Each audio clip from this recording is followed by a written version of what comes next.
In the soft hush of a Texas dawn, where the quiet strength of a mother's love meets the unspoken power of loyalty forged in battle, a story unfolds that will leave you breathless. This is not just a tale of a graduation day, it's a testament to the weight of silence, the quiet defiance of dignity, and the unbreakable bond between a mother and daughter. As Serena Dryden drives through the long miles of memory and promise to watch her daughter walk across the stage, she carries more than medals and memories. She carries the fierce resolve of a woman who knows that true strength is never about the noise you make, but the stillness you refuse to surrender. Stay with us as we walk each step of this powerful journey and discover what it truly means to stand your ground when the world tells you to sit. Serena Dryden tightened her grip on the worn steering wheel of the Dodge Charger, the hum of the tires beneath her, a low and steady drumbeat against the endless stretches of Texas blacktop. The sky above her, a watercolor wash of dawn's first light that painted the clouds in muted purples and golds. And as she watched the horizon unfold in slow, measured strokes, she felt the weight of every mile in the silent pulse at the base of her throat. Every breath she took a quiet testament to the promise she had made to herself, and to the ghost of the man she had loved, with a ferocity that no battlefield could ever erase. The Charger's engine, old but reliable, rumbled like a heartbeat beneath her feet, the dashboard's soft glow casting shadows across the metals pinned neatly to her deep blue uniform, metals that had seen sand and blood and the long nights of waiting for dawn to come. She reached up once, fingertips brushing against the edge of the collar, the stiff fabric pressing against her throat, and she thought of how he used to laugh when she fussed with her uniform, the way his hand would brush hers away, his voice soft but sure as he said, "You're perfect, Raina, just like this." And for a moment, the memory was so real, she could almost feel his palm warm against her skin. She had been on the road for hours now, the long stretch between Temple and Elmridge a blur of half-forgotten highway exits and the flicker of gas station signs, each mile bringing her closer to a day she had held in her heart like a sacred vow. The day her daughter, Tiana, would walk across a stage and take the first step into a world that had not always been kind, but that she would meet with the same quiet strength that had been her mother's shield. The sun crested low over the fields, turning the rows of cotton and wheat into rivers of light, and she let the rhythm of the tires, thump, thump, thump, thump, steady her breath, her mind drifting through memories that rose and fell like the rolling hills outside the window. The first time she held Tiana in her arms, her small, perfect face cradled against Serena's chest. The nights she spent alone in a twin bed, counting the days until she could come home. The way her husband's laugh would fill the kitchen, rich and warm, like the scent of coffee on cold mornings. And how that laugh had become an echo she carried with her like a secret. She kept her eyes on the road, the Charger eating up the miles with a quiet power, the soft growl of the engine, a comfort in the stillness of the early hour.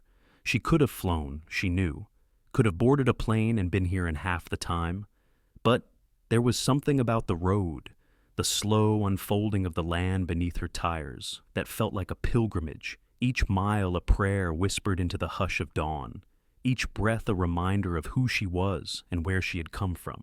She had learned long ago that some promises were too big for shortcuts, and today was one of those promises. She reached across to the glove compartment, fingers brushing the worn leather of the seat as she pulled it open, and there, nestled among the loose change and the faded registration papers, was the photograph she always carried, her husband, his arms wrapped around a baby Tiana, his smile as bright as the Texas sky on a summer morning, her tiny hand gripping the collar of his uniform like she already knew he was her anchor. The edges of the photo were frayed, a small tear in the corner where it had been folded and unfolded 100 times, and she ran her thumb along that tear, her breath catching in her throat as she whispered, "I promised you." The words soft and fierce all at once, a vow that was as much a part of her as the medals on her chest. The Charger's tires hummed along the cracked pavement, the scent of wildflowers drifting in through the open window, the sun climbing higher now, turning the sky into a blaze of light that made her squint against the glare. She didn't mind the heat. It was a familiar weight, a reminder of the deserts she had walked, the nights spent under foreign stars with sand in her boots and the taste of salt and grit on her tongue. She had learned to find comfort in the discomfort, to stand still even when everything around her was trying to shake her loose. And as she drove, She let the memories of those nights, of whispered prayers and the soft click of dog tags against her chest, settle into the quiet of the car, a soundtrack that no radio station could match. She had been forged in places where the ground itself could turn against you, where the only thing you could trust was the man or woman at your side.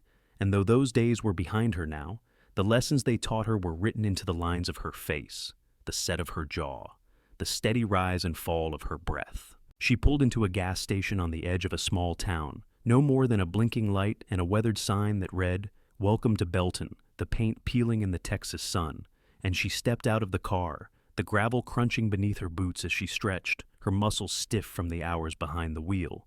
She moved with the easy grace of a woman who had learned to make her body her own, each motion deliberate and precise, her uniform catching the light as she reached for the pump. The gas station attendant, a boy who looked barely old enough to shave, stared for a moment, his eyes darting from the medals on her chest to the set of her shoulders, and she offered him a small smile, the kind that said she saw him but didn't need his words, didn't need anything but the quiet respect in the space between them. He nodded, handed her the receipt, and she slipped it into her pocket without another word, the moment passing like a cloud across the sun. Back in the car, she let the engine turn over, the low growl settling into her bones, and she took a moment to close her eyes, the memory of her husband's laughter, her daughter's first steps, the long nights spent waiting for letters that sometimes never came, all of it washing over her in a single steady breath. She had learned that grief was not a thing you put down and walked away from. It was a companion, a quiet shadow that walked beside you, and she had made her peace with that, had learned to let it sit in the passenger seat and keep her company on the long drives home. She shifted the car into gear, the Charger rolling back onto the highway with the easy power of a machine built for long miles and quiet roads. And she watched the sun glint off the hood, the reflection of the sky like a promise in blue steel. As the miles slipped past, she let her mind drift to the day ahead, to the rows of chairs set out in the gymnasium, the bright banners that would hang from the walls, the proud, nervous faces of the graduates as they waited for their names to be called. She imagined Tiana in her black robe, the red and white honor cords draped over her shoulders, her eyes bright with the promise of all the tomorrows still waiting just beyond the edge of that stage. She thought of the way her daughter's smile could light up a room, the way her laughter could cut through even the darkest day, and she felt a warmth in her chest that was bigger than pride, bigger than memory. It was the fierce, unbreakable love of a mother who had built her life around the quiet certainty that her child would always have a place in this world, no matter how many battles she had to fight to make it so. The road curved gently to the left, the sign for Elmridge High coming into view. A simple green rectangle with white lettering, unremarkable to anyone else but to Serena, it was a beacon, a line drawn in the sand that said, "Here is where she begins." She slowed the car, turned into the lot, and found a space near the edge of the field where the grass was already trampled by the weight of 100 other cars, the air alive with the sound of laughter and the bright, chaotic energy of a day that meant everything to those who had come to watch. She turned off the engine, the sudden silence ringing in her ears, and for a moment, she just sat there, her hands resting on the wheel, her eyes on the faded photograph she had slipped into the cup holder, the faces of the past looking back at her with the quiet strength that had carried her this far. She smoothed the lines of her uniform one last time, her fingers lingering on the buttons as if they were talismans, each one a promise kept, a battle fought and won. She could feel the weight of every step she was about to take, the gravity of the moment settling into her bones like a second spine, and she let it fill her, let it ground her in the here and now, because she knew that this day was more than a ceremony, more than a milestone. It was a testament to everything she had given, everything she had lost, and everything she still carried with her in the quiet spaces of her heart. When she finally stepped out of the car, the air was warm and alive, the breeze carrying the scent of cut grass and the faint sweetness of spring blooms, and she paused for just a moment, her eyes closing as she let the sun wash over her face, the light a soft benediction that felt like a blessing, whispered in a language only she could understand. She walked across the parking lot with the measured, steady gait of a woman who knew exactly who she was and what she stood for, her head held high, her shoulders squared, the echo of her boots on the asphalt, a quiet drumbeat that matched the rhythm of her heart. She saw the clusters of families gathered near the entrance, the bright bouquets of flowers, the homemade signs scrawled with "Congratulations" and "We're proud of you" in glitter and bright marker. And she felt a smile tug at the corner of her mouth, the kind of smile that was half joy, half ache, the kind that said she was here, and nothing and no one would take that from her. She walked past a group of parents huddled near the flagpole, their voices hushed as they watched her pass, some of them turning away quickly, others holding her gaze just long enough to let her see the flicker of curiosity, the brief moment of calculation before they looked away again.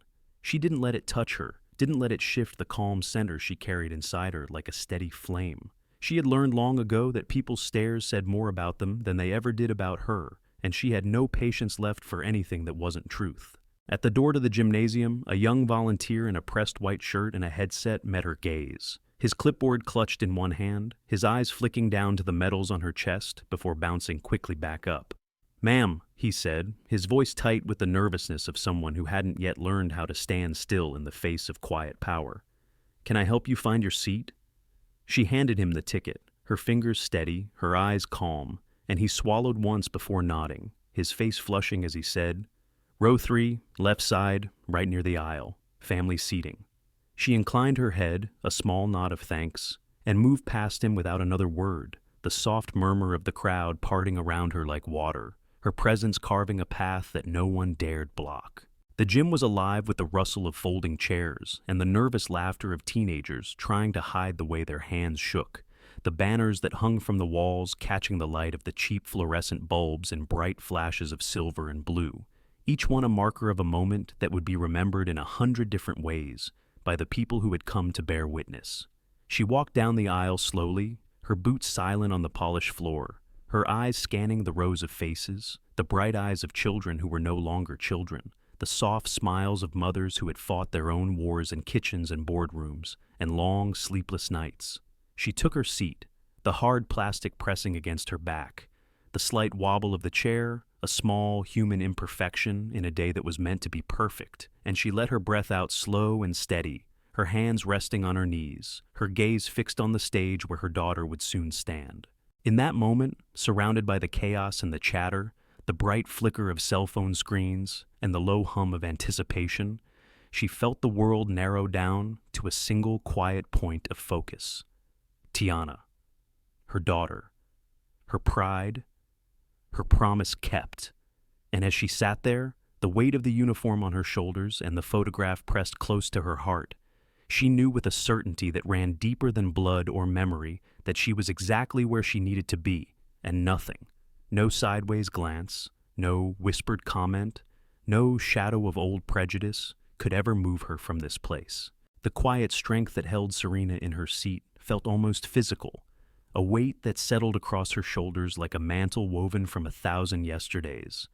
And as she sat in the third row, the scent of the gym floor wax mingling with the faint sweetness of popcorn from the concession stand, she let her eyes roam the room, taking in every flicker of light, every rustle of the crowd, the soft murmur of a father bending down to straighten his son's tie, the nervous laughter of a girl adjusting her cap in the mirrored sliver of her phone screen.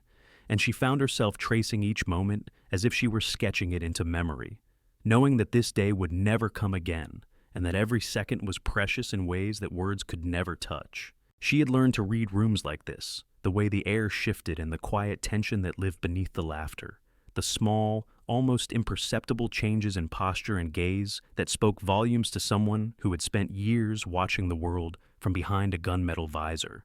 And though she sat still, her mind was alive with every nuance, every breath, every heartbeat of the crowd around her. She watched as the rows of graduates formed near the back of the gym, their black gowns swaying with each nervous fidget, the bright cords of honor and promise draped over their shoulders like the weight of every dream they had carried to this moment. And in the sea of faces, she found Tiana, her daughter's eyes bright and her shoulders squared in that way she had inherited from her mother, the quiet dignity that said, "I am here, and I will not be moved." Serena felt her own breath catch for a moment, the rush of pride so sharp it almost made her dizzy, and she let her fingers brush against the worn edge of the photograph tucked into her breast pocket, the small tear in the corner, a familiar imperfection that felt like a thread tying her to everything that had come before. She thought of the night spent at the kitchen table, Tiana's books spread out like a map of the future between them, the quiet hush of their voices blending with the soft tick of the old wall clock. And she remembered the way her daughter would look up from her notes, her brow furrowed in thought, her eyes alight with the fire of a mind hungry for more.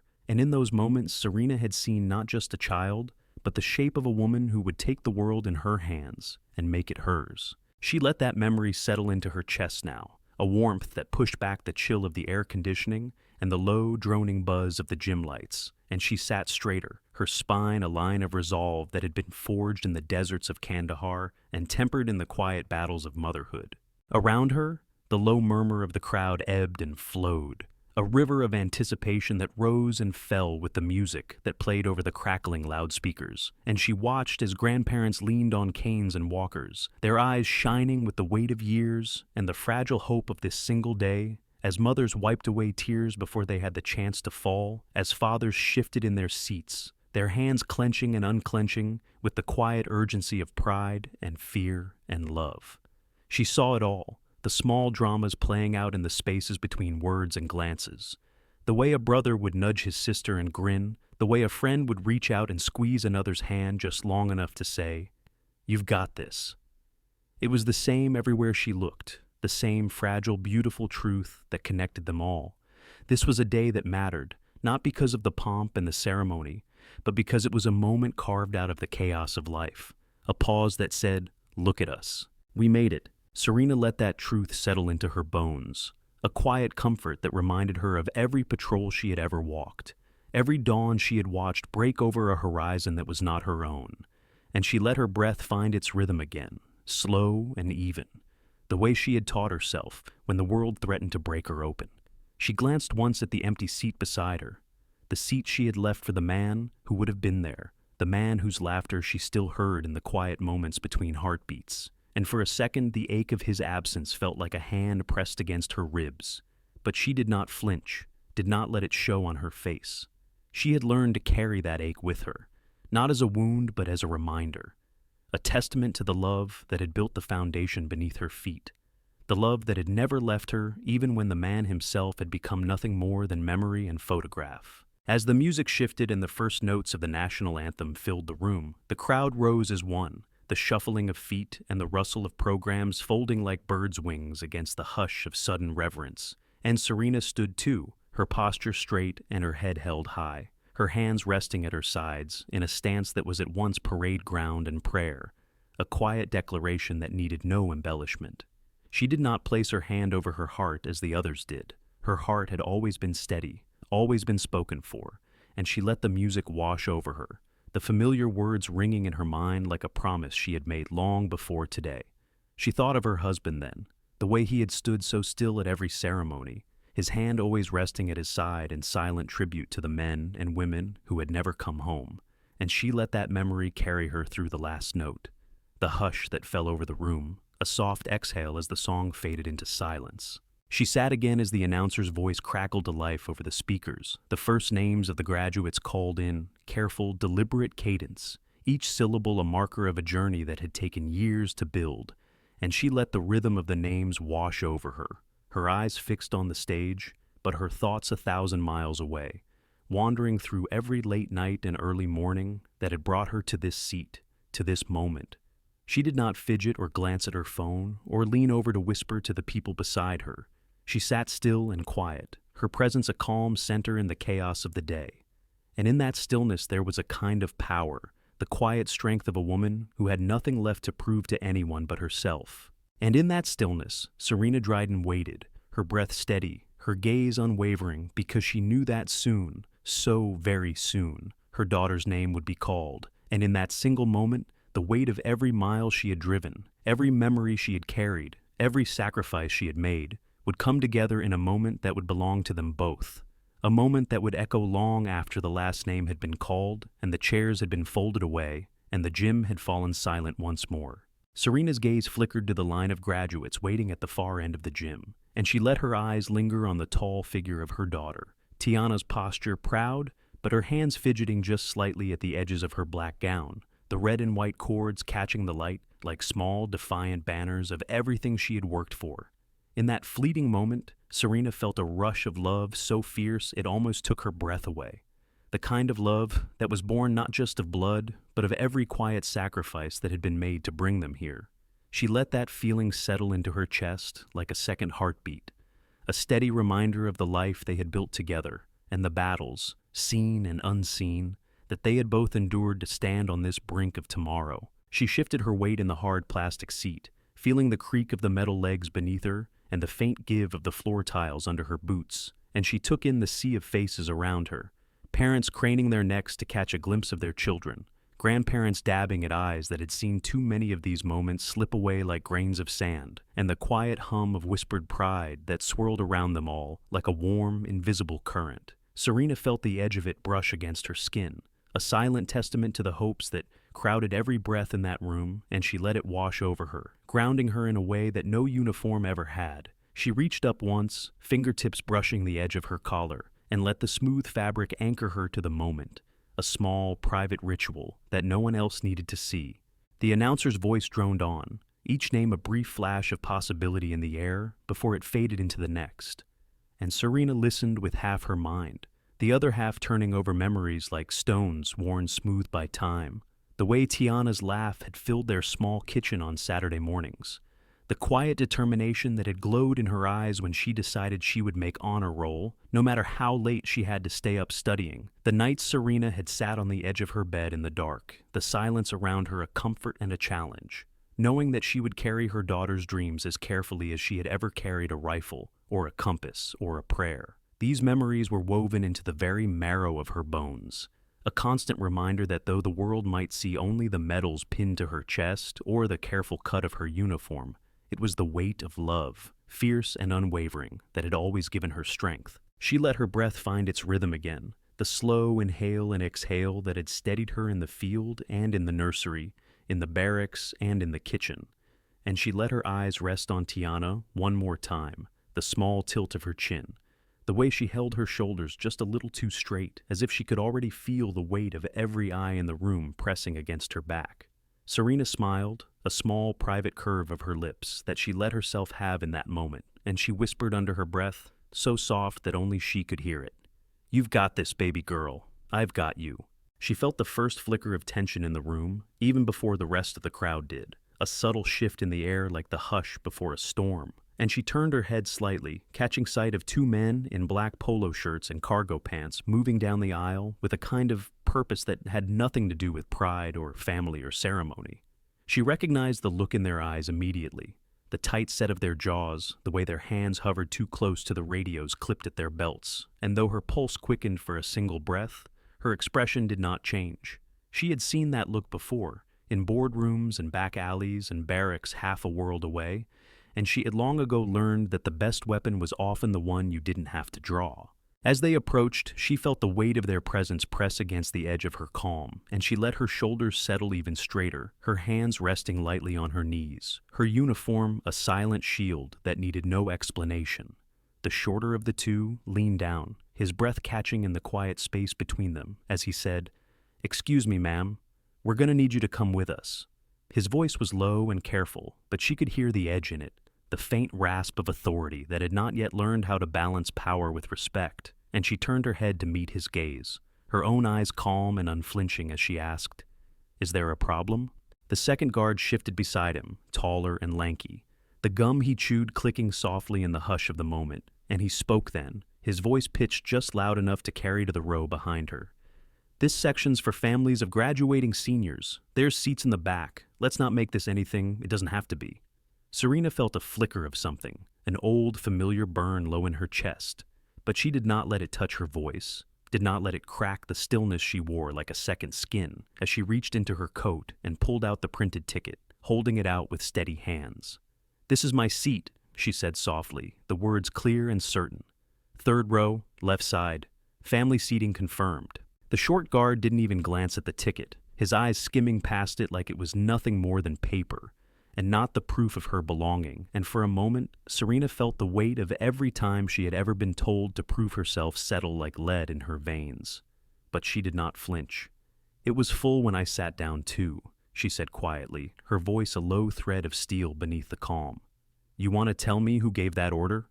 The taller guard shifted again, his shoulders twitching as if he could feel the eyes of the room starting to turn, and he said almost too quickly, "It's not a big deal. There's seats in the back. Let's not make a scene." Serena let her breath out in a slow, measured exhale, the kind that could calm a racing heart or steady a rifle sight, and she met his gaze fully, her own eyes dark and clear. "I drove 8 hours to watch my daughter walk across that stage," she said, her voice soft but unyielding. "I'll be sitting right here." And in that moment, in the quiet conviction of those words, the air seemed to shift around them, a subtle ripple that moved through the rows of families and friends, a silent acknowledgement that something had changed, that a line had been drawn and crossed. A hush spread through the rows around them, a quiet shiver of attention that moved like wind across tall grass, and Serena could feel it settle on her skin, the way people paused mid-conversation, the way heads turned just enough to catch what was happening without seeming to watch. She didn't shift or look around to see who was listening. She didn't need to. She kept her eyes on the guards, her shoulders squared, the soft glint of her service medals catching the harsh overhead lights in bright, defiant flashes of brass and steel. The shorter guard, Garvin, she read the name on the badge clipped to his shirt, straightened up, a frown flickering across his face as he glanced over at the taller one, Mally, a silent exchange passing between them that spoke of confusion and the first uneasy tremors of doubt. Serena watched it unfold without blinking, her hands still resting lightly on her thighs, her breath a steady drumbeat that echoed in her ears.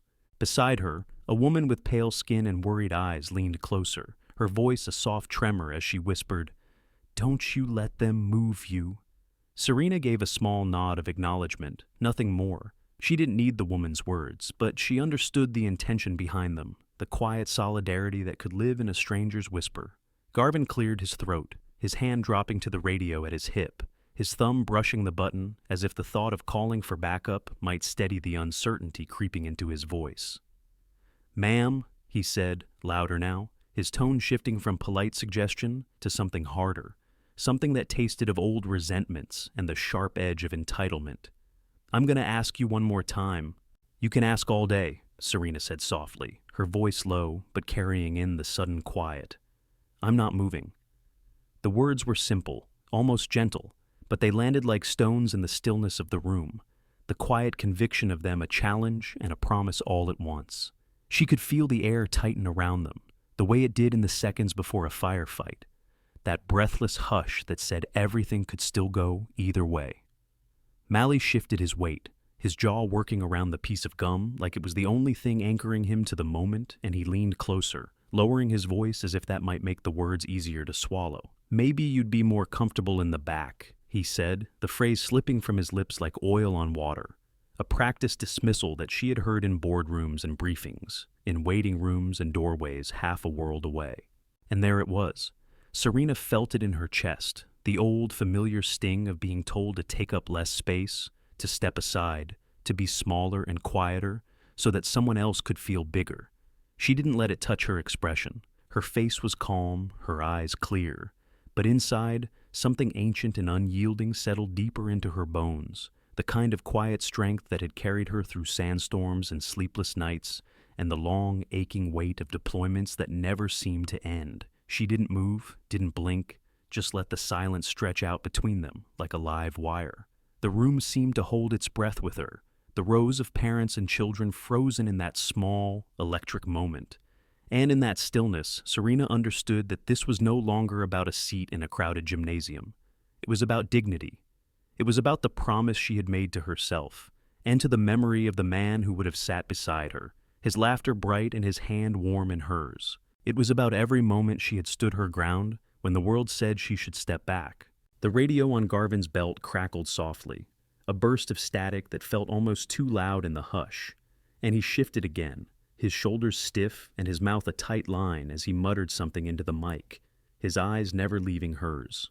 She watched him with the same quiet, unwavering calm that had carried her through every storm she had ever faced, her presence a steady heartbeat in the chaos. She didn't know if he saw it, if he understood that he wasn't just speaking to a mother in a gym today, but to every battle she had fought to be seen and to be heard. But it didn't matter. She knew who she was, she knew what she had earned, and she would not be moved. The woman beside Serena shifted slightly, her hand brushing against Serena's arm, as if to lend some silent reinforcement. But Serena didn't need it. She had learned long ago that the only strength that mattered was the kind you carried inside your own bones, the kind that didn't bend just because the world told you to. She sat there, still and steady. As Garvin lowered his hand from the radio, his lips tightening around a breath he didn't seem to know how to let out. Mally glanced over his shoulder, his brow creasing as he caught the subtle change in the air, the way conversations had faltered and the weight of 100 watchful eyes had begun to press down on the small patch of floor where they stood. "Sir," Garvin said again, his voice a little louder, a little sharper, as if volume could make the words more true. "This is your last warning." Serena didn't move. Her breath was calm, her face untroubled, the metals on her chest catching the cold fluorescence of the overhead lights in bright glints that seemed to challenge the hush of the moment. She looked up at him then, her gaze level and unwavering, and she let the question that was already rising in her chest settle in her eyes. To do what, exactly? She didn't say it out loud, but he heard it all the same, the shape of it in the quiet space between them, the way the question cut through the rote authority of his words and left him with nothing to stand on but the uneasy shift of his feet. He took a half-step closer, the edge of his belt brushing her knee in a way that felt almost deliberate, almost a dare. And Serena felt the breath catch in her throat, not with fear, but with the calm, clear certainty of someone who had been tested by far worse than this. She didn't lean back, didn't flinch. She let the moment stretch between them, her silence louder than any protest. And when she finally spoke, her voice was soft, almost gentle, but it cut like a blade honed by years of quiet defiance. "You're the only one causing trouble," she said. And in that moment, the words felt like a verdict, a simple statement of fact that left no room for argument. Around them, the hush deepened, the weight of it settling into the small electric space of the third row, and she could feel the tension in Garvin's shoulders, the way his nostrils flared as he searched for something, anything, to push back against the quiet certainty in her voice. But before he could find the words, before he could fill that silence with the noise of 1,000 petty orders, something shifted at the edge of the room. The doors at the far end of the gym opened with a quiet click, the faint creak of metal hinges lost beneath the nervous shuffle of feet, and the low, uncertain murmur of voices that rose like a tide around them. 6 men stepped inside, one by one, their movements unhurried but deliberate, the way men move when they have nothing left to prove and no one left to impress. They didn't come in as a unit. No formation, no obvious sign that they belonged to anyone but themselves. But Serena knew the truth of it the moment she saw them. She could read it in the set of their shoulders, the quiet watchfulness in their eyes, the way they took in the room with the calm, deliberate scan of men who had learned to measure every space they entered for danger and for possibility. They scattered through the gym, taking seats in different rows, their presence like the slow, gathering weight of a storm on the horizon. And Serena didn't turn to look at them directly. She didn't need to. She felt them the way a soldier feels the presence of an ally at their back, the unspoken promise that said, "We're here, we're watching."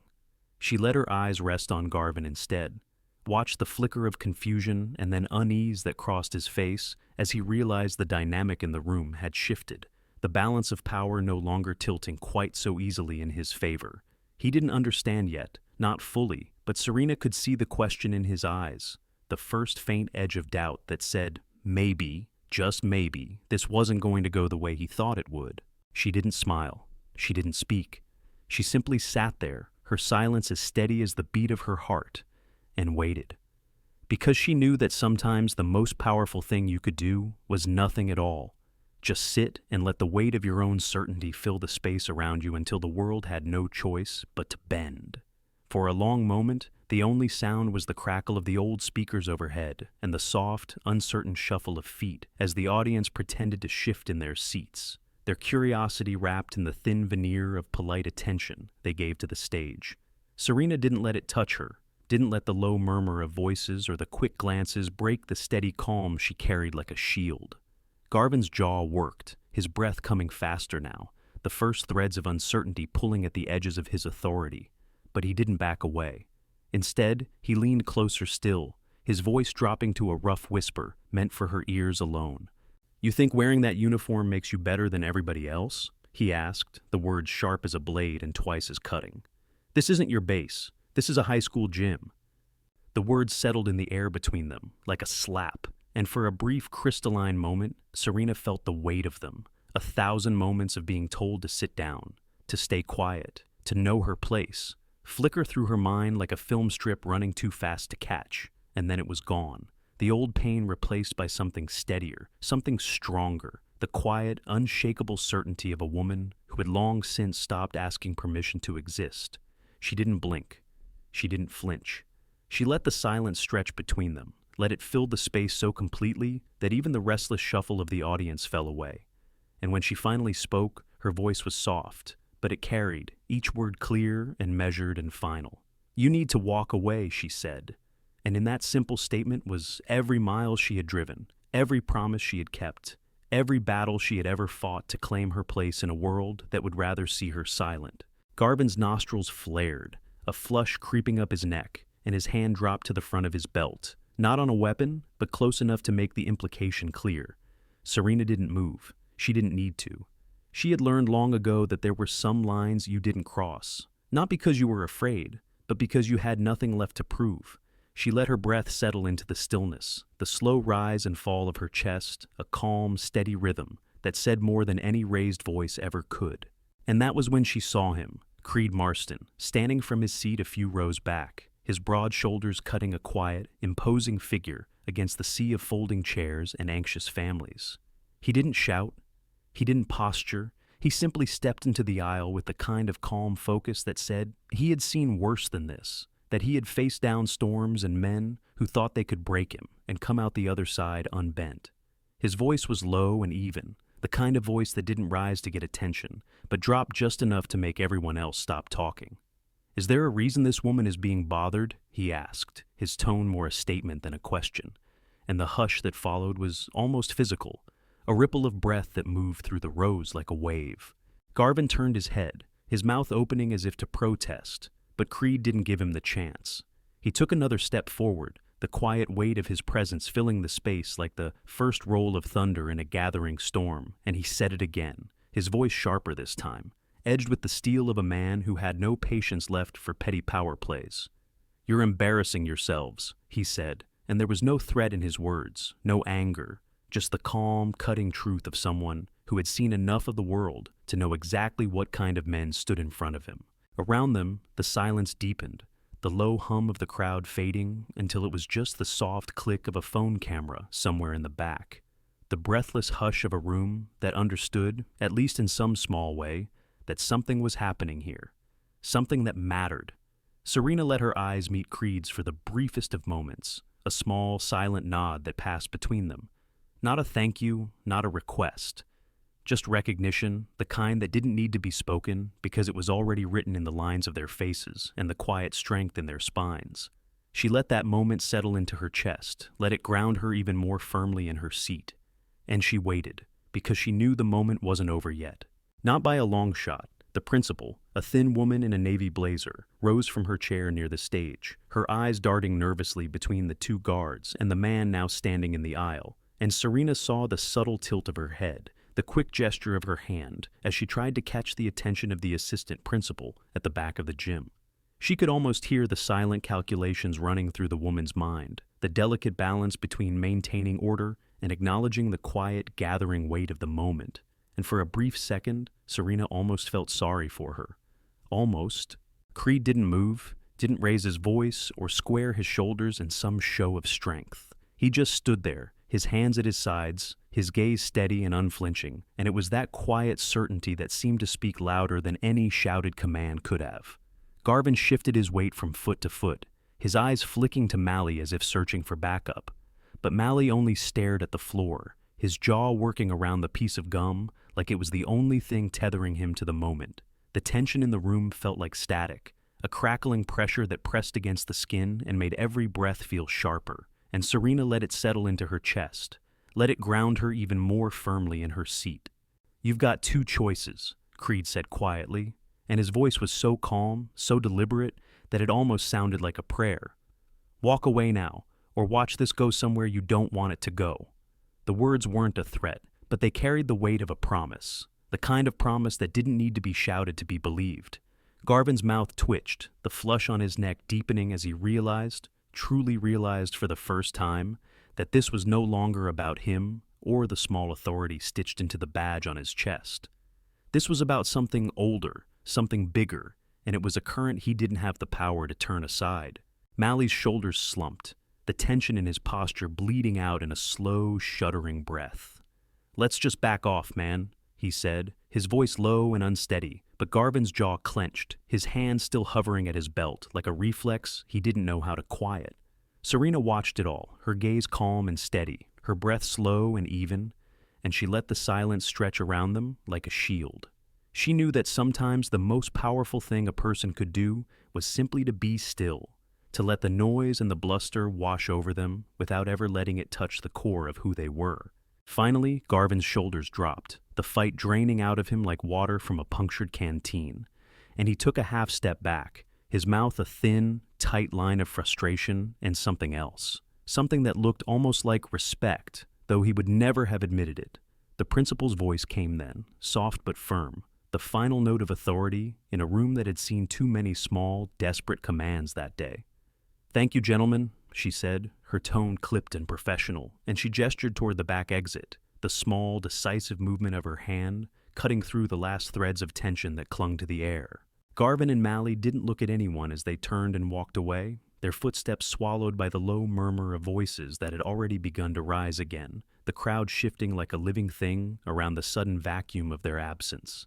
Serena let her breath out slowly, a quiet exhale that felt like the closing of a circle, and she didn't look away as the two men disappeared through the doors at the back of the gym. She didn't need to. She had never been the kind of woman who looked away from the things that mattered. Beside her, the woman with the pale eyes reached out, her fingers brushing Serena's arm in a gesture of quiet solidarity, and for a moment, Serena let herself lean into that small, human touch. Let herself remember that strength wasn't always about standing alone, it was also about knowing when to let others stand with you. And as the murmurs of the crowd rose around her, as the quiet promise of Creed's presence settled into the hush that followed, Serena let herself smile, just for a moment, because she knew that the most important battles were often the ones fought in silence, in the spaces between words, and that today, here, now, she had won. Serena didn't move right away. She sat still, her back straight and her hands resting lightly on her thighs, her gaze calm as the noise of the gym began to rise again around her like the slow roll of an incoming tide. The world hadn't noticed everything that had just happened. Some of it would always be invisible, hidden in the quiet moments between words and the soft edge of a stare. But Serena had felt every heartbeat of it, the weight of it settling into her bones like a kind of promise. She let the sound of clapping and whispered laughter wash over her, the nervous chatter of families who were trying to pretend that nothing had happened at all. And she let herself exist in that space for a moment longer, that quiet center where her presence was the only statement she needed to make. At the front of the gym, the principal straightened her papers at the podium, her voice a little unsteady at first, but quickly finding its rhythm again as she called the next name on the list. The graduates moved forward one by one, each of them pausing just long enough to meet the principal's gaze, to take the small square of paper that meant so much more than ink and cardstock, and Serena let her breath settle into that rhythm, each name a small, bright light in the hush of the gym. She watched them, these young men and women who had grown up in a world that hadn't always been fair, who had learned to carve their place out of stone and silence and the soft strength of 1,000 small kindnesses, and she felt the steady, pulsing pride in her chest grow brighter with every step they took. She didn't look back at Creed, but she could feel his presence in the periphery of her awareness, the calm weight of his gaze like a hand pressed between her shoulder blades. She knew he would still be watching, that all 6 of them would still be there, scattered through the rows like silent sentinels, their postures loose and unassuming, but their focus sharp and unwavering. She didn't need to turn to see it. She had known men like them for too long, had learned to read the quiet language of the way they held themselves, the way they let their shoulders drop just enough to be casual, but never enough to be caught off guard. They didn't need to speak. They didn't need to stand together in some dramatic show of unity. Their presence alone was enough, a silent promise that said, "We're here, and we're not leaving." Tiana was closer to the stage now, her hands fidgeting at the edge of her gown, her eyes flicking up every few seconds to find Serena's gaze in the crowd. Serena met her daughter's eyes each time, the smallest nod of her chin, the calm weight of a smile that said, I see you. I see everything you've worked for, and I am so, so proud. She let her daughter see the strength in her stillness, the quiet certainty in the way she held herself, and she hoped, no, she knew, that Tiana would carry that with her, that she would feel it in the steady beat of her own heart every time the world tried to tell her she didn't belong. The names continued, the applause rising and falling in small, bright waves, and Serena let herself lean back just a little in her seat, the hard plastic pressing into her shoulders. The familiar weight of her uniform, a steady anchor that kept her rooted in the moment. She could feel the weight of the photograph in her pocket, the worn edges soft against her fingertips when she slipped her hand inside her jacket for just a second. And she thought of the man in that photo, her husband, his grin bright and easy, his arms wrapped around a baby Tiana who had been too small to understand the world she was born into. She thought of the way he would have sat beside her today, his hand warm against her knee, his laugh soft in the spaces between the names. She let herself feel that ache, but she didn't let it turn her gaze away from the stage. He wasn't here, but she was, and that was enough.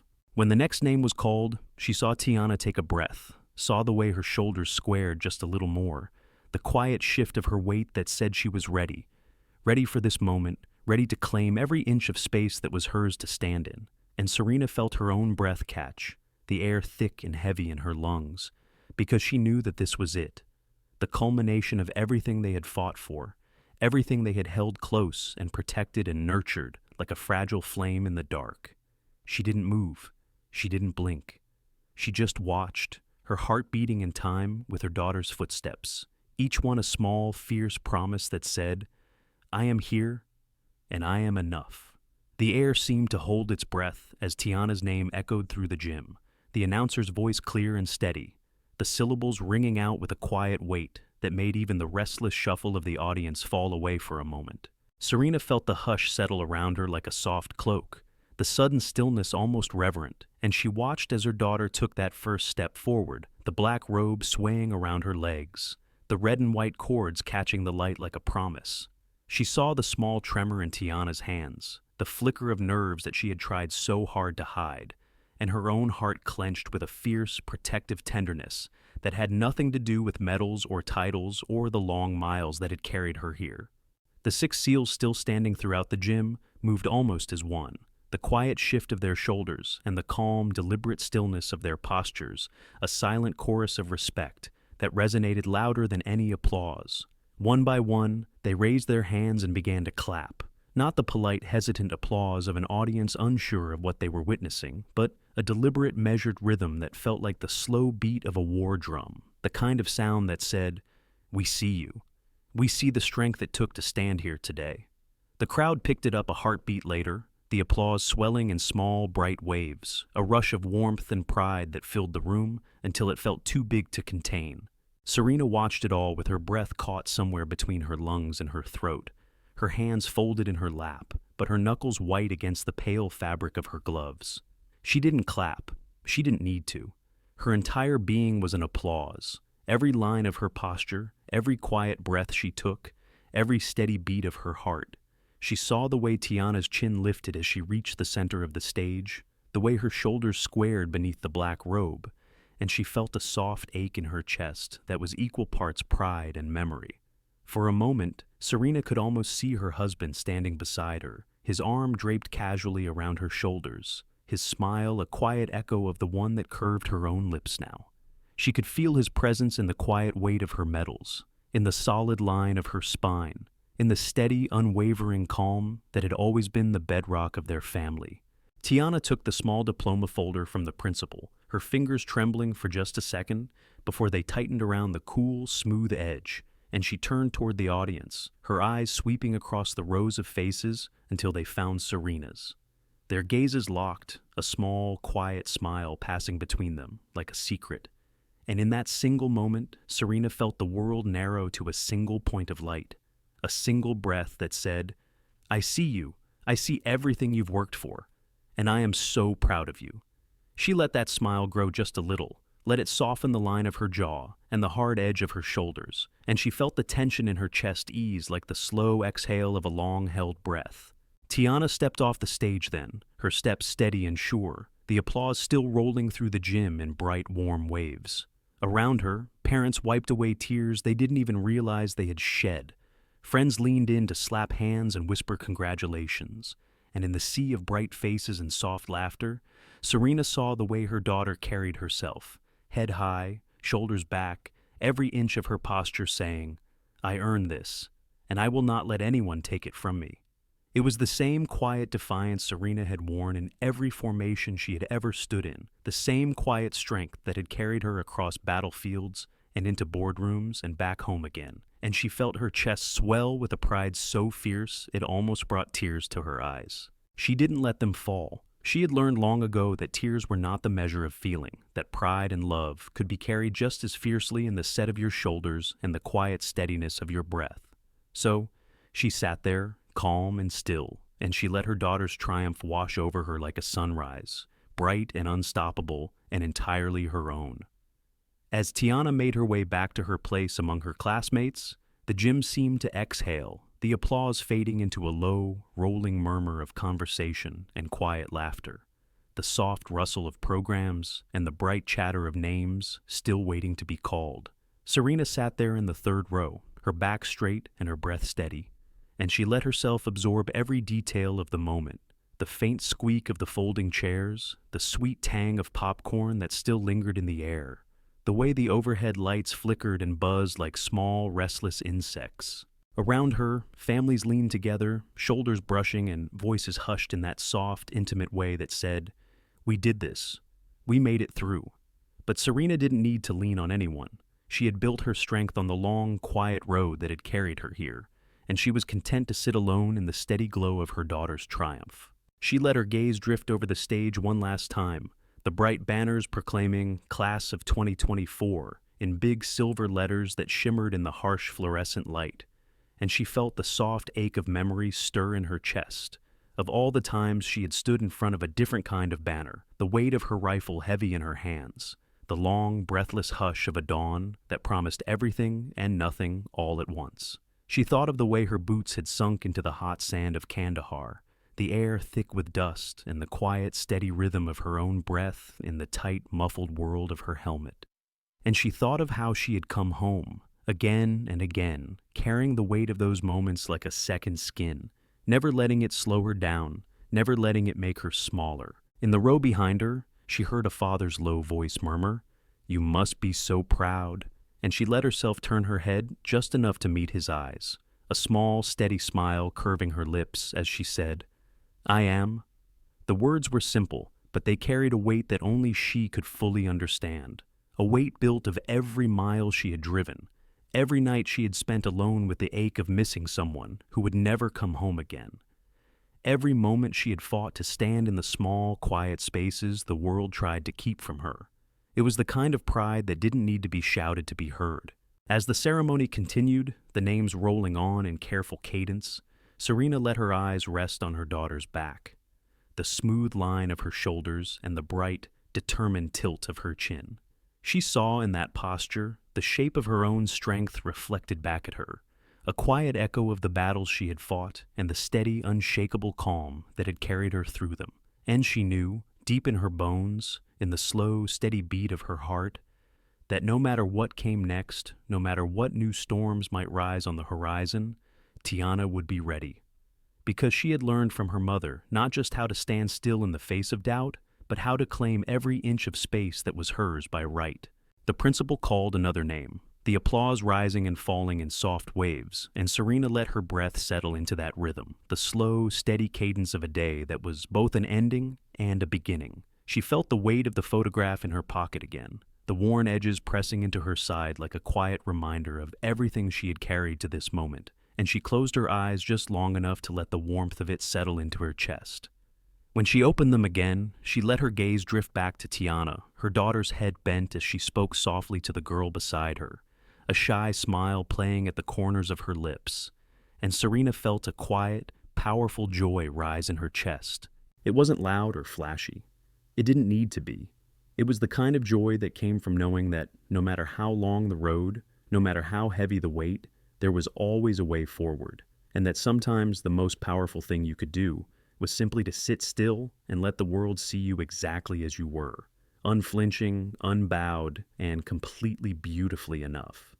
The final names of the graduating class were called. Each one met with the same warm applause and bright, teary smiles. And as the last student crossed the stage and the principal stepped forward to offer her closing remarks, the gym seemed to fill with a kind of quiet, collective relief, a deep, shared exhale that said, "We made it. We're here." Serena let that breath move through her too, the gentle rise and fall of her chest a mirror of the soft hush that settled over the crowd. And she let her hands rest lightly on her knees, her fingers curling into the crisp lines of her uniform in a gesture that felt both grounding and gentle. She didn't move as the principal's voice echoed through the room, the careful cadence of her words weaving a tapestry of hope and pride, of endings and beginnings, and the quiet promise of all the tomorrows waiting just beyond the doors of the gym. Around Serena, families leaned together, their heads bent close as they whispered congratulations and small, bright plans for the rest of the day. Dinners out and late-night milkshakes, flowers pressed into hands, and the warm, heady rush of possibility that always came with the turning of a page. Serena let the sound of it wash over her, let it settle into the quiet spaces of her chest, where memory and hope live side by side, and she let herself be still. She thought of the way her daughter had walked across that stage, chin high and shoulders squared, every step a small, bright testament to everything she had built for herself, and she felt the quiet glow of pride settle deeper into her bones, warm and bright and steady. She thought of the 6 SEALs standing like quiet sentinels throughout the gym, their watchful presence a silent promise that had wrapped itself around her like armor, and she let herself lean into that feeling for just a moment. Let herself remember that strength was never just one thing. It was the small, human ties that bound us together, the quiet courage of standing when the world said, "Sit." As the ceremony drew to a close and the principal offered one last, bright smile to the room, Serena let her breath out in a slow, steady sigh, the kind that felt like a release, like a prayer.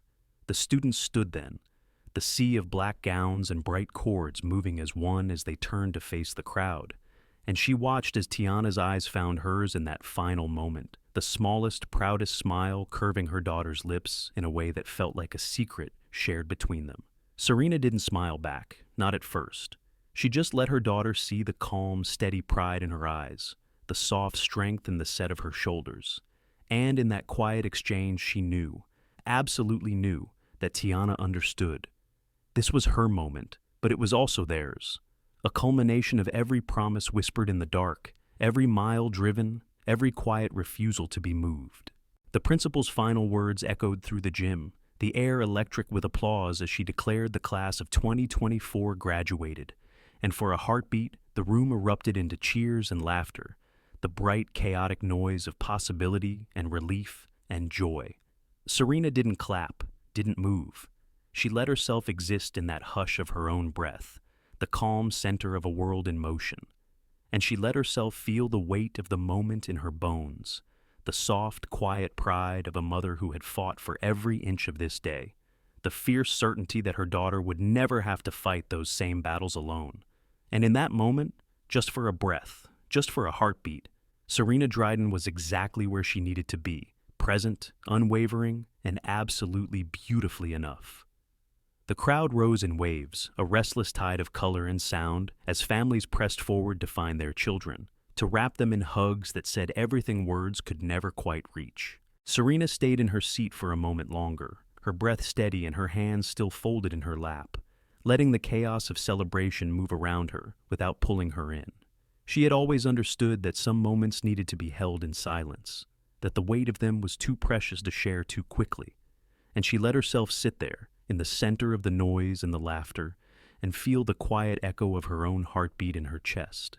She watched as Tiana stepped away from the line of graduates, her gown swaying around her legs, the bright cords of honor draped across her shoulders like a promise. Serena saw the small tremor in her daughter's breath, the way her eyes swept the crowd until they found her mother. And in that single glance, Serena felt the years slip away. the nights spent pacing the living room floor waiting for the phone to ring. The long, lonely silences of deployments that had taught her how to be both mother and soldier, and everything in between. She felt it all in that moment, the soft ache of memory, and the quiet, fierce joy of seeing her daughter stand tall and unflinching in a world that had never made it easy. Serena rose then, her movements unhurried and deliberate, the medals on her chest catching the light as she stood, and she let the simple act of standing be her own kind of applause, her own silent testament to the strength it had taken to get here. Around her, parents reached for cameras, for flowers, for the small, bright tokens that would mark this day in the years to come. But Serena didn't need any of it. She had always known that the only proof that mattered was the quiet certainty in her daughter's eyes, the steady weight of her own breath in her lungs. She moved through the crowd slowly, her shoulders squared and her eyes calm, each step a small, deliberate act of claiming space in a room that had once tried to make her invisible. She saw the 6 SEALs still standing at quiet intervals throughout the gym, their gazes watchful but easy, the soft shared nods that passed between them like a promise renewed in every breath. She didn't need to thank them, not with words, not here. They had all learned a long time ago that some debts were paid not in words but in the quiet, unwavering presence of men who knew exactly what it meant to stand their ground. Tiana saw her coming and took a step forward, her hand still clenching the diploma folder like it was the most precious thing in the world. And for a moment, Serena just looked at her, really looked at her, and let herself see not just the young woman standing there in black and red, but the little girl who had once wrapped her arms around her mother's waist and said, "Don't go," in a voice too small for the weight of that plea. She saw the woman that little girl had become, the quiet strength in her shoulders, the calm certainty in her gaze, and she let that moment be enough. They didn't speak at first. They just stood there, mother and daughter, the noise of the crowd swelling and falling around them in bright, chaotic waves. Serena reached out and laid her hand on Tiana's shoulder, her fingers steady and warm, and she let the soft pressure of that touch say everything she didn't need to put into words. Tiana's breath hitched once, her eyes bright with a shine she refused to let fall, and she leaned into her mother's hand for just a second, her shoulders dropping as if she could finally let herself be held by the quiet strength that had carried her all these years. Serena didn't smile, not quite. She let her mouth curve just enough to soften the line of her jaw, her eyes warm and steady. And in that small, quiet expression, she gave her daughter the only blessing she had ever truly needed to give, the calm, unshakable certainty that she was proud, that she was here, that she would always, always stand when the world tried to make her sit. The din of celebration swirled around them like a tide, bright laughter and the rustle of gowns and the click of camera shutters echoing off the gym walls. But for Serena and Tiana, the world seemed to slow, the noise falling away until it was just the two of them, the quiet breath of understanding passing between them in a language that needed no words. Tiana looked up at her mother, her eyes searching, and for a heartbeat Serena could see the flicker of everything her daughter had carried to this moment, the weight of expectation, the ache of nights spent wondering if she would ever be enough, the bright, fragile hope that this day would be the beginning of something bigger. Serena reached up and brushed a stray wisp of hair from her daughter's forehead, her fingers gentle and sure, and she let herself linger there for a moment, the soft, deliberate touch a kind of prayer. "They tried to move you," Tiana said, her voice barely a whisper, and there was a tremor there, a quiet echo of the fury she had kept locked in her chest when she saw the 2 guards standing over her mother. Serena let her hand fall to Tiana's shoulder again, her grip firm and grounding, and she said, "I know." Tiana's jaw clenched, her breath hitching as she swallowed the words she wanted to shout, but Serena shook her head, her gaze calm and steady. "You didn't need to say anything," she said softly, "because you already knew. I wasn't going anywhere." For a moment, Tiana was silent, her eyes bright with unshed tears, and then she let out a breath that sounded like a laugh and a sob, all at once. "I was ready to walk off that stage, Mom," she said, her voice shaking. "If they hadn't stopped, I would have—" Serena squeezed her shoulder gently, cutting her off. "That's why you didn't have to," she said, her words soft but sure, each one a small, steady anchor in the bright, chaotic sea of the moment. "Because you knew I could handle it, and because you handled your moment like a woman who knows her worth." Tiana blinked hard, her breath catching in her throat, And for a second, Serena saw the little girl she had once been, the one who had clung to her mother's legs and whispered fears in the dark, the one who had learned to be brave because she had seen what it looked like in the calm, unflinching set of Serena's shoulders. She saw the woman that little girl had become, and she let the quiet pride she felt in that moment settle into her bones like a promise. Over Tiana's shoulder, Serena saw the 6 seals gathered near the back exit, their conversation low and easy, the quiet watchfulness in their postures, a silent promise that had never needed to be spoken. She met Creed's gaze for a moment, the smallest nod passing between them, and she felt the weight of their shared history settle around her like a second skin. They didn't need words, had never needed them. The bond they carried was forged in places where words were too fragile to survive, and it was enough to know that when the world tried to push her down, they would always, always stand. Tiana turned back to look at her mother, her eyes clear now, her shoulders square, and her breath steady. "Who were those men, Mom?" she asked, her voice soft with the quiet awe of someone who had seen the shape of loyalty made real. Serena let her mouth curve into the smallest, proudest smile. "They're men I bled with," she said. "Men who know what loyalty means, men who don't forget." Tiana nodded slowly, her eyes shining with a new understanding, and in that moment, Serena knew, absolutely knew, that her daughter had seen not just the uniform or the medals or the quiet defiance in her posture. She had seen the woman beneath all of it, the mother, the warrior, the quiet, unshakable strength that would always be there, no matter how hard the world tried to tear it away. And that, Serena thought, as she looked into her daughter's bright, proud eyes, was the truest victory of them all. The sun was beginning to dip lower in the sky, the golden light slanting in through the high windows, and catching on the bright cords and the soft curve of the graduates' shoulders as they gathered in clusters around the gym. Serena felt the weight of the moment settle into her chest, the soft, heavy warmth of a day that had been hard-won in ways that few could ever understand. She let her gaze linger on Tiana, the proud, quiet way she stood with her friends. Her shoulders relaxed now, and her laughter ringing clear and bright above the low murmur of conversation. It was a sound Serena would carry with her for the rest of her life, a bright, living echo of everything she had fought to give her daughter, a voice unburdened by fear, a smile untouched by doubt. As they walked slowly toward the doors, the crowd pressing around them in a bright swirl of color and light, Serena let her hand brush against the edge of Tiana's robe, a small, quiet reminder of her presence. She didn't need to say anything. The weight of everything she had ever wanted to say was already there, in the soft pressure of her fingertips, in the quiet steadiness of her breath.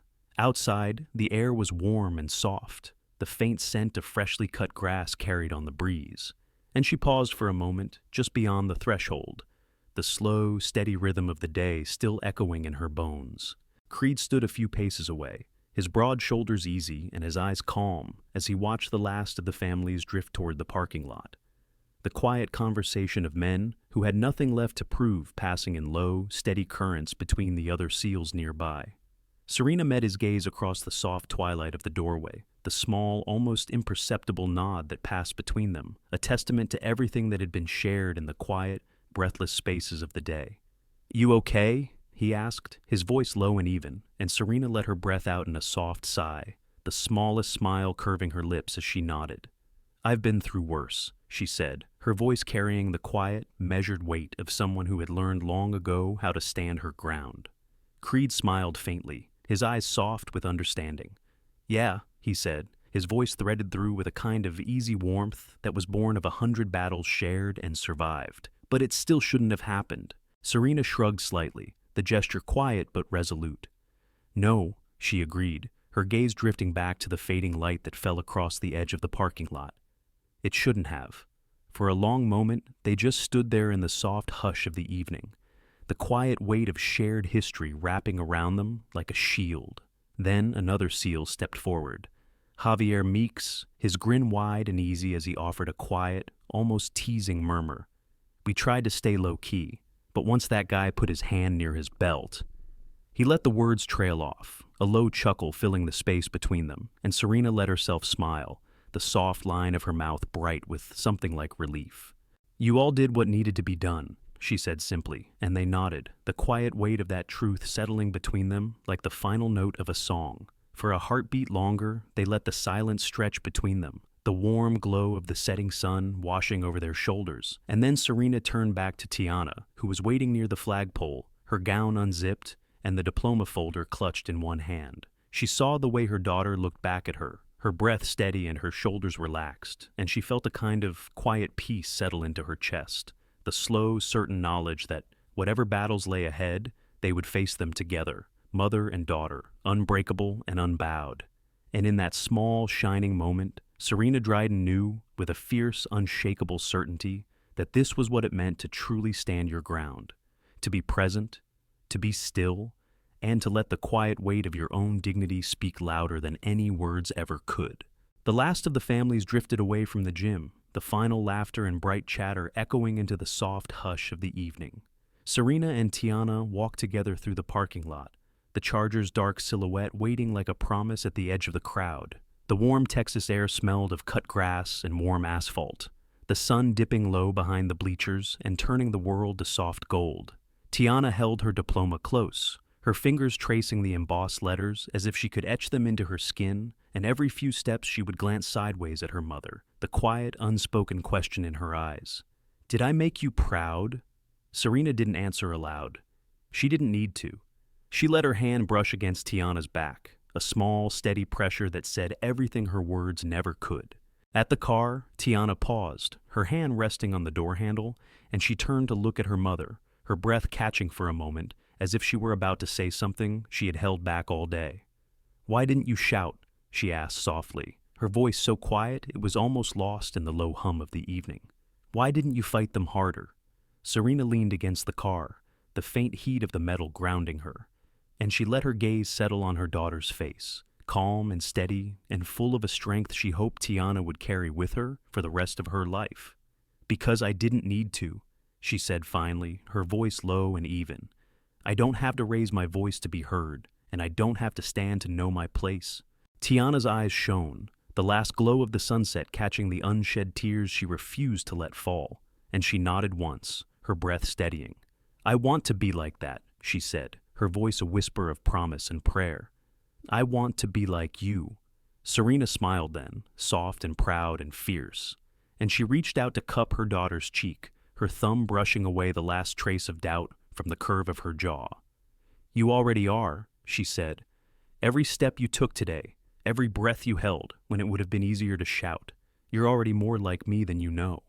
And in that quiet exchange, in the soft light of the setting sun and the steady warmth of their joined breaths, Serena knew that she had given her daughter something more important than any diploma. She had given her the strength to be still, to be sure, and to never let the world decide her worth. Creed and the others had already begun to drift away, their quiet goodbyes spoken in nods and small smiles, the kind of farewells that didn't need to be loud to be understood. Serena caught Creed's eye one last time as he climbed into his truck, the soft, shared nod that passed between them, a promise that would never need to be spoken. "We've got you, always." And then he was gone, the rumble of his engine fading into the quiet dusk, and Serena let herself turn back to her daughter, the calm weight of the evening wrapping around them, both like a benediction. As they pulled away from the parking lot, the Charger's engine a low, steady hum beneath their feet, Serena reached into her pocket and pulled out the photograph she had carried with her for so long, the faded edges and the soft crease at the corner, a testament to every mile she had walked and every promise she had kept. She held it out to Tiana, the quiet weight of memory and love in the small square of paper, and she let her daughter see it, let her feel the silent strength that had carried them both here. "I carried this with me through everything," she said, her voice soft but sure. "Not because it gave me strength, but because it reminded me of what's worth fighting for." Tiana took the photo carefully, her fingers brushing over the image of her father's easy smile, the tiny, perfect curl of her infant hand resting in the crook of his arm, and she looked up at her mother, her eyes clear and bright. "And that's what today was about?" she asked softly. Serena nodded once, her hand resting on the steering wheel, her gaze steady on the long, empty road stretching out before them. "It always has been," she said, "about knowing who you are and never letting the world tell you different."